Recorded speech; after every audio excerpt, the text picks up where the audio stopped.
$50,000. That's what Dominic Sterling offered me to be his fake fiancée for one weekend. I should have said no. I should have walked away. But here's the thing about desperation.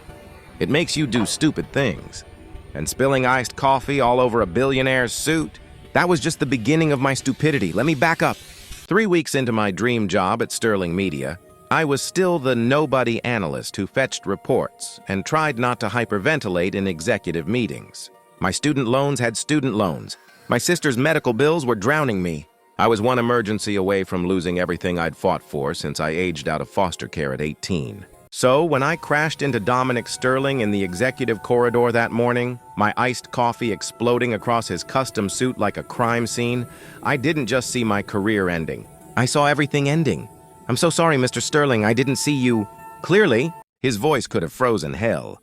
Those gray eyes pinned me like a butterfly to a board, cataloging every flaw, every tell, every reason I didn't belong on his floor. He didn't move, didn't flinch, just stood there dripping my $3 coffee onto marble that probably cost more per square foot than my entire apartment. "You're the new marketing analyst, Maya Torres." He knew my name. Somehow that was worse than the coffee, worse than the humiliation burning my cheeks. "Yes, sir, I can pay for dry cleaning." "Forget it."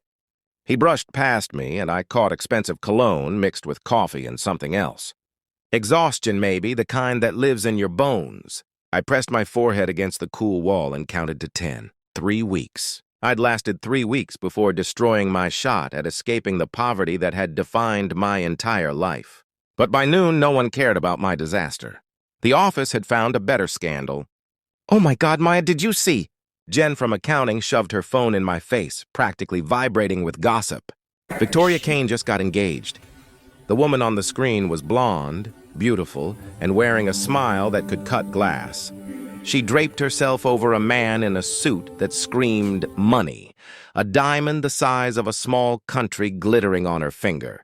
"Said yes to my best friend and soulmate Marcus Hunt," the caption read, followed by enough hashtags to choke on. "So?" I handed the phone back, trying to care. "So?" Jen looked at me like I'd grown a second head. "Victoria Kane is Dominic Sterling's ex-fiancée. And Marcus Hunt, that's Sterling's former business partner. They started this company together before Marcus betrayed him, stole half their technology, and became our biggest competitor." I looked toward the corner office.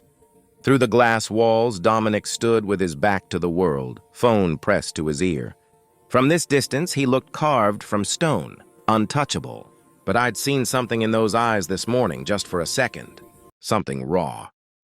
"The press is destroying him," Jen continued, scrolling through headlines. "They're saying he got dumped, that he's yesterday's news while his ex and his ex-best friend ride off into the sunset." Sterling Media stock dropped 2 points in an hour. That felt cruel, calculated. Like a knife twisted just to watch someone bleed. At 5:30, my desk phone rang. "Mr. Sterling wants to see you." My stomach dropped. This was it. The firing I'd been expecting since the coffee incident. I gathered my things, practiced my professional goodbye, and took the elevator to 15 like I was heading to my execution. His assistant waved me through without a word. The office was all windows and cold lines, Miami's skyline glittering like broken glass beyond the glass. Dominic stood with his back to me, hands in his pockets, staring at the city he'd conquered. "Close the door." I obeyed. My heart hammered against my ribs. He turned, and for the first time, I really looked at him. Sharp cheekbones that could have been carved by someone angry at marble. Dark hair that probably cost more to maintain than my rent. And those eyes. God, those eyes that seemed to see every secret I'd ever kept. "I need a fiancé." The words hung in the air like smoke. I waited for the punchline. "I'm sorry, what?" "For this weekend. Lux Haven Resort in Miami. 500 guests, national media coverage. The official grand opening of a property my company has heavily invested in." He moved to his desk with the grace of a predator, pulled out a folder. "Victoria Kane and Marcus Hunt will be there, gloating, making a spectacle of their happiness at my expense." "Mr. Sterling, I don't understand. The narrative right now is that I'm pathetic. The dumped ex still nursing a broken heart while they play power couple for the cameras." He slid the folder across the desk. "That narrative is costing me. Investor confidence, leverage in negotiations, respect." His jaw tightened. I need someone smart, quick on their feet, and completely unknown to the media. You're perfect. My hands shook as I opened the folder. A contract, legal, official. My eyes caught on the numbers and my brain short-circuited. $50,000 full student loan forgiveness. Promotion to senior analyst. This is insane. It's survival. He sat on the edge of his desk, close enough that I could see the fatigue in his eyes, the rage buried beneath expensive control. 24 hours of preparation, 1 weekend of performance. Convince everyone we're madly in love, and you walk away set for life. I looked at the contract, at the number that could change everything, at the man who'd just handed me salvation wrapped in a lie. What's the catch? His smile was sharp enough to draw blood. You have to make them believe it. Because Victoria Kane doesn't lose, and neither do I. I signed the contract at midnight in Dominic's penthouse, my hand steady even though my world was tilting sideways. He poured 2 glasses of scotch that probably cost more than my monthly salary, slid one across the marble counter. To bad decisions, I said, raising my glass. To necessary ones. He didn't smile, but something flickered in those gray eyes. Respect, maybe. Or recognition that we were both about to jump off a cliff together. The scotch burn going down, good. I needed to feel something other than the panic clawing at my chest. Tell me about her, I said. Victoria. If I'm going to convince people I replaced her, I need to know what I'm up against. Dominic's jaw tightened. He moved to the floor-to-ceiling windows, the city glittering below like scattered diamonds. We met in college. She was studying business. I was building my first company from a dorm room. She believed in me when no one else did. Or so I thought. What happened? Marcus happened. My best friend, my business partner, the person I trusted with everything. His voice went flat, emotionless. The kind of control that comes from practice. They'd been sleeping together for 6 months before I found out. 6 months of lying to my face, stealing proprietary information, planning their exit strategy. She was a spy. She was patient. He turned, and the look on his face made my stomach drop. Victoria doesn't do anything without a reason. The engagement, the public announcement, showing up at my event this weekend, it's all calculated. She wants to watch me suffer. Then let's not give her the satisfaction. I set down my glass, surprised by the steel in my own voice. You said you needed someone smart.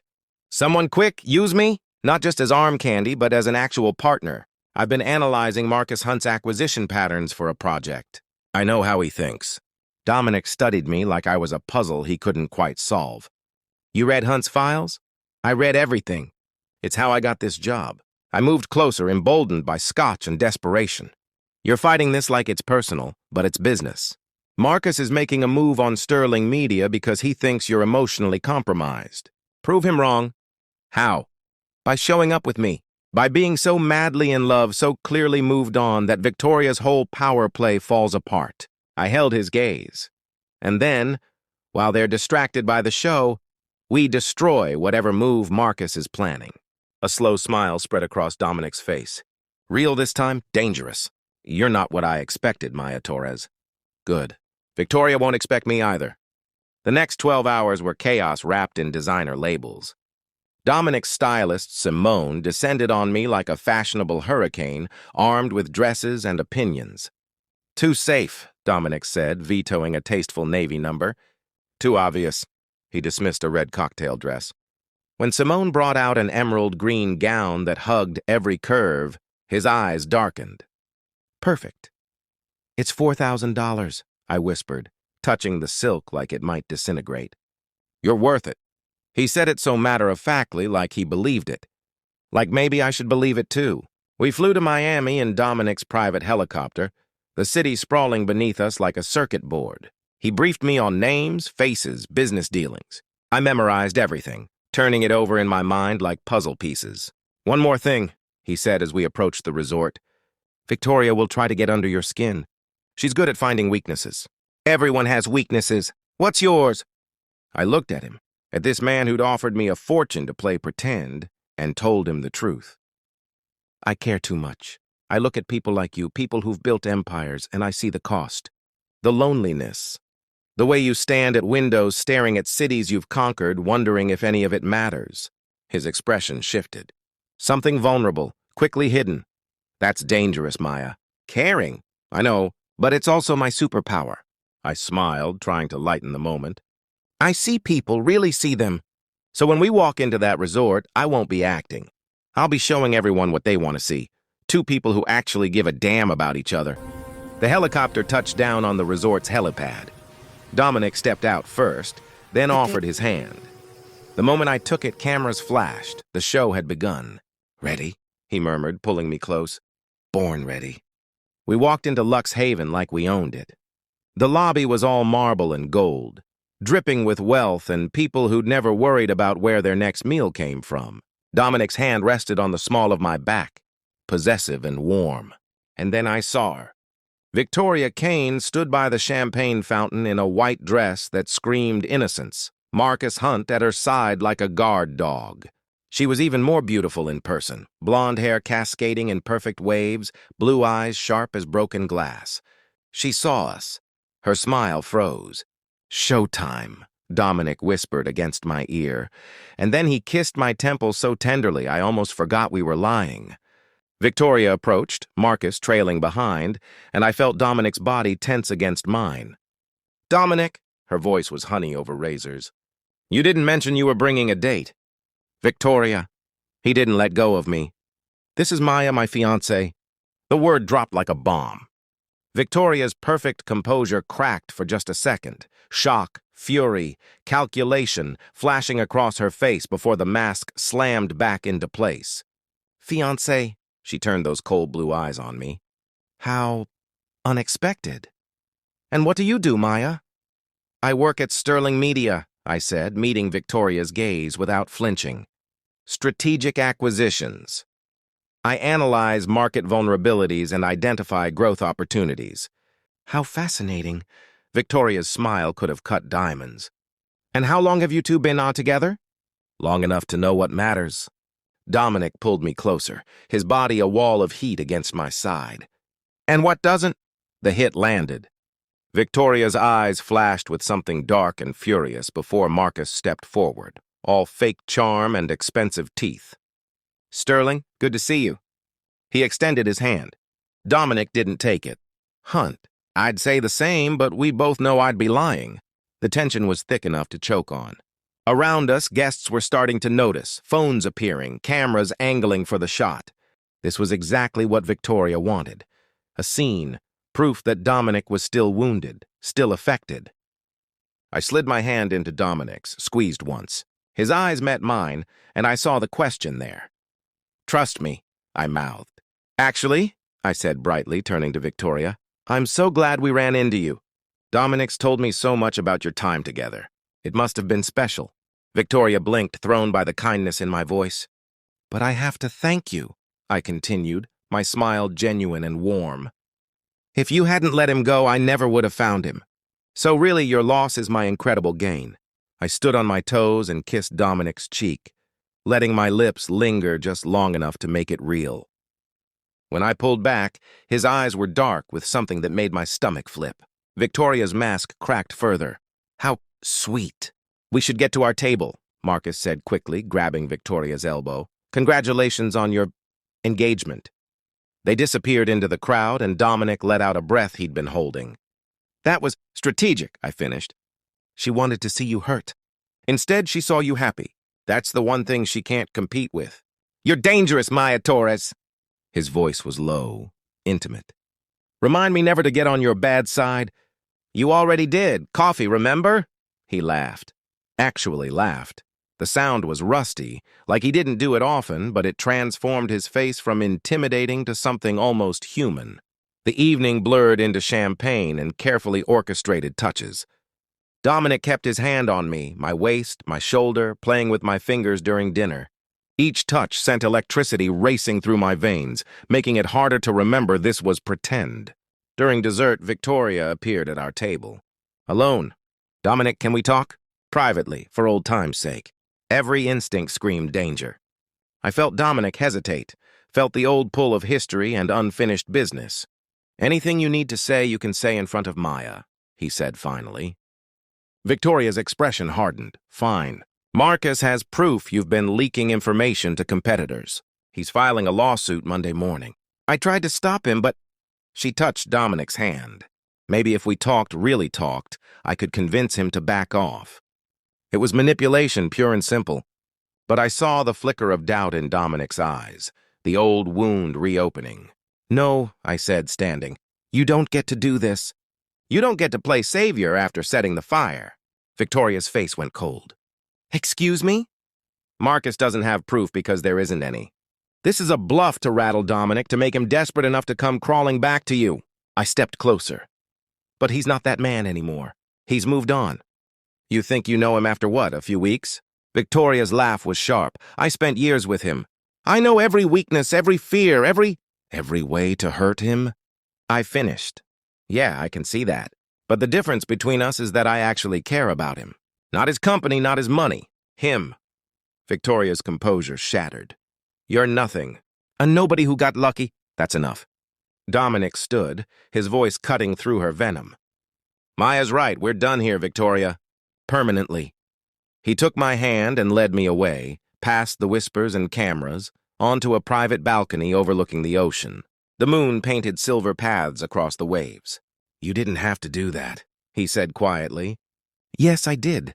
She was trying to manipulate you." "Maya." He turned me to face him, his hands on my shoulders. That wasn't part of the deal. Defending me, getting angry for me, that was real. My heart hammered. Maybe it was. This is dangerous. But he didn't let go. "We're supposed to be pretending." "I know. If we cross this line," "I know." I looked up at him. "But I stopped pretending somewhere between the contract and right now." He kissed me, not for cameras, not for the crowd, just for us. His hands cupped my face like I was something precious. I melted into him, tasting champagne and desperation and something terrifyingly like hope. When we broke apart, we were both breathing hard. "Stay with me tonight," he whispered. "Not because of the contract. Because I don't want to let you go." "Yes." We went back to his suite, and for the first time in my life, I understood what it meant to be someone's choice. Morning light filtered through floor-to-ceiling windows, turning Miami into liquid gold. I woke wrapped in 1,000-thread-count sheets and Dominic's arms, feeling like I'd crossed into a different universe. Then I heard his voice from the balcony, low, tense, on the phone. "Richard, listen to me. The arrangement with Maya is working exactly as planned." Victoria's rattled, "Marcus is off balance. Nothing's changed." My blood turned to ice. "No, there are no complications," Dominic continued. "She's playing her part perfectly. Once this weekend is over, we'll handle the transition professionally. The contract terms are clear." I couldn't breathe, couldn't think. Last night, everything he'd said, the way he'd touched me, the vulnerability in his eyes, it was still just business to him. Still just the arrangement. I grabbed my dress from the floor, my hands shaking so badly I could barely zip it. I had to get out. Had to leave before he came back and saw my face, saw how completely I'd fallen for his performance. "Maya?" I spun around.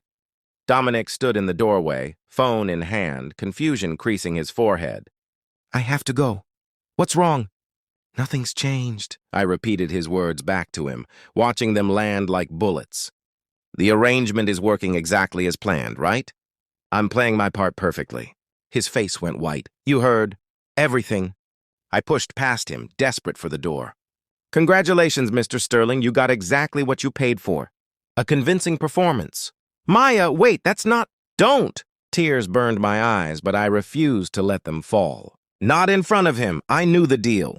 $50,000 one weekend, make it convincing. Mission accomplished. I reached the door, but his hand caught my wrist. "Let me explain." "There's nothing to explain." I finally looked at him, let him see the devastation he'd caused.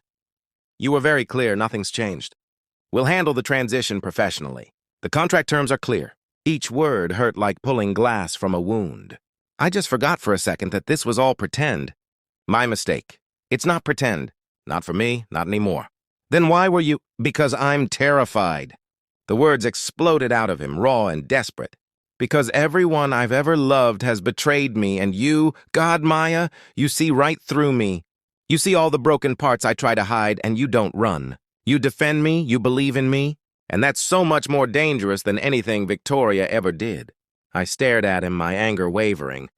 Richard called about the transition plan because he assumed this was still fake. And I told him it was working because I don't know how to... He ran his hand through his hair, frustration and fear written all over his face. I don't know how to admit that I've fallen for someone I hired to pretend. How pathetic is that? Pretty pathetic, I whispered. I know, his laugh was broken. I've built a billion-dollar company, crushed competitors, survived betrayals that would destroy most people. But admitting that I'm in love with you, that you have the power to absolutely wreck me, that terrifies me more than anything. You love me? So much it keeps me awake at night. He stepped closer, his hands framing my face. I love how you negotiated with me like an equal. I love how you see through people's masks. I love that you spilled coffee on me and apologized like your life depended on it. I love that you're fierce and kind and brilliant, and you make me want to be more than just the man who survived his betrayals. Tears finally spilled down my cheeks. You should have told me. I know, I'm sorry. I'm so sorry. He wiped my tears with his thumbs. But I need you to know something else. 3 days ago, before any of this, before the kiss, before last night, I had my lawyers draw up partnership papers for a consulting firm, Sterling and Torres, 50-50 ownership. What? He pulled out his phone, showed me dated documents. I was planning to offer you a real partnership regardless of what happened this weekend. Because you're that good, Maya. Not because of this arrangement. Not because I needed you for show. Because you're genuinely brilliant, and I want to build something with you. I looked at the documents, at the date stamp, at the proof that this wasn't just words. I was going to tell you after the event, he continued. I thought it would be cleaner, more professional. But then you defended me at dinner, and you kissed me on that balcony, and I realized I didn't want clean or professional. I wanted real. I wanted you. This is insane, I said, but I was smiling through tears. We barely know each other. Then let's change that. No more contracts, no more pretending. Just us figuring this out together. He pressed his forehead to mine. What do you say, partner? I say you're still a terrible communicator. I know. And you're emotionally constipated. Absolutely. And if you ever make me think you're using me again, I will destroy you. I believe you. His smile was soft, genuine, devastating. So is that a yes? I kissed him, pouring every ounce of frustration and love and hope into it. 6 months later, I stood in front of our office building, staring at gold letters on glass. Sterling and Torres Strategies. Our firm, our future. Built on honesty instead of lies. Dominic wrapped his arms around my waist from behind. The engagement ring on my finger, the real one, caught the sunlight. Having second thoughts? About the business or the wedding? Either both. I turned in his arms. Not even for a second. Good. Because you're stuck with me, Maya Torres. No contracts, no escape clauses. Just us. Just us, I agreed and kissed him in front of our new beginning. If you've made it this far, thank you for watching Maya and Dominic's story. If you enjoyed this billionaire romance, hit that like button and subscribe for more dramatic love stories. Drop a comment telling me, would you take a deal like Maya's? Would you fake it for $50,000? Let me know below, and I'll see you in the next story.